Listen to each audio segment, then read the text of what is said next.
গতকাল আফরোজার বাড়ির ভিডিও দিয়েছিলাম, দেখি যে গ্যালারিতে আরও অনেক ভিডিও পড়ে রয়েছে, তাই ভাবলাম পার্ট 2 হিসেবে আবার আজকে আপলোড দিই। এই যে দেখছেন ছোট ছোট পেঁপে গাছ, এগুলো 15 দিন পরে আবার দেখাবো। 15 দিন পরে আমরা আবার গিয়েছিলাম, তখন পেঁপে গাছগুলোতে পেঁপের কড়া এসেছে। এই যে এখন পারলাম আমি, এটা কি গাছ বলেন তো, আমার মনে পড়তেছে না। আফরোজা বলছিল করমচা না কি যেন হবে এটা। বললাম না, দেশি বিদেশি নানান ফল সবজি ভরপুর। আমি এখন আছি ওর বাড়ির ছাদে।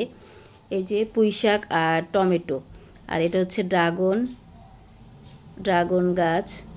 মানে ছাদের চতুর্দিকে, সে বালতিতে, টবে, ক্যারেটে। এটা কালো মরিচ, এটা বেগুনের চারা, মেহেদি গাছ, এটা মনে হয় লেবু বা জাম্বুরা গাছ হবে। আর এই যে পেঁপে ছোটো ছোটো চারা। এরপরে আবার 15 দিন পরে আবার গিয়েছি, তখন পেঁপে গাছগুলো বড় হয়েছে এবং অনেক কড়া। ওই যে বড়ই গাছ দেখলাম কড়া ধরেছে, দেখেন আপনারা। এই যে করলা গাছ অনেক সুন্দর। এটা কি ফল বলেন তো, আমার ঠিক মনে পড়তেছে না। বড় বড় পাতাগুলো আমি বেছে নিলাম শুটকি দিয়ে ভুনা করার জন্য। পুঁইশাকের পাতা কার কার পছন্দ জানাবেন, অনেক সুন্দর। তারপর ছাদ থেকে নিলাম ভিউটা, দেখেন না, এটা নিচে এসে নিয়েছি আমরা। এখন উপর থেকে নিচের এখন সবজিগুলো কালেকশন করব, কারণ বাসায় নিয়ে যেতে হবে নিজ হাতে পেরে। এটা এখন আমরা চেরি গাছের কাছে আছি, অনেক মজা কিন্তু একটু টক। এই যে চেরি ফল আরও পাকবে, লাল হয়, টুকটুকে লাল হয়। এখানেও বেগুন গাছ আছে, ডালিম গাছ আছে, নানা ধরনের ফলের গাছ, সবজির গাছ। আর মাচায় আছে দুন্দুল, ঝিঙ্গা, চিচিঙ্গা, করলা।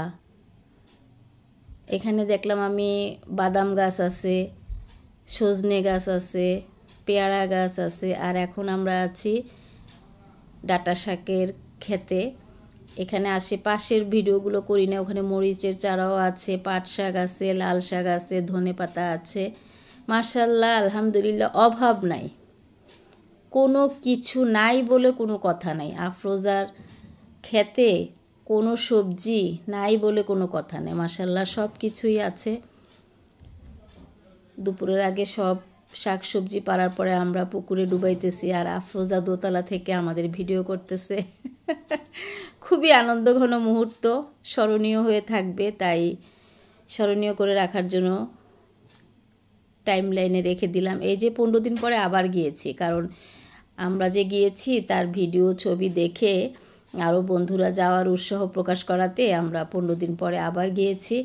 যাওয়ার পরে এই দেখেন এই ফলটা বড় হয়েছে, এটা কেটে খেয়েছি, মাশাআল্লাহ অনেক মধুর একটা ফল। আর এটা ডালিম গাছ, আর মাশাআল্লাহ পেঁপে দেখেন, উর্বর মাটি। এখানে হচ্ছে আমড়া গাছ, উর্বর মাটি পেয়ে মাশাআল্লাহ সবগুলার ফলন মাশাআল্লাহ মাশাআল্লাহ মাশাআল্লাহ। কলা বাগান যেহেতু আছে, কলা গাছ, কলার তো অভাব নাই, কিন্তু দুঃখের বিষয় আমরা এখনও পাকা কলা পাই নাই। ইনশাল্লাহ পাবো, খেতে পারবো। তো আজ এই পর্যন্তই, সবাই ভালো থাকবেন, ধন্যবাদ সবাইকে।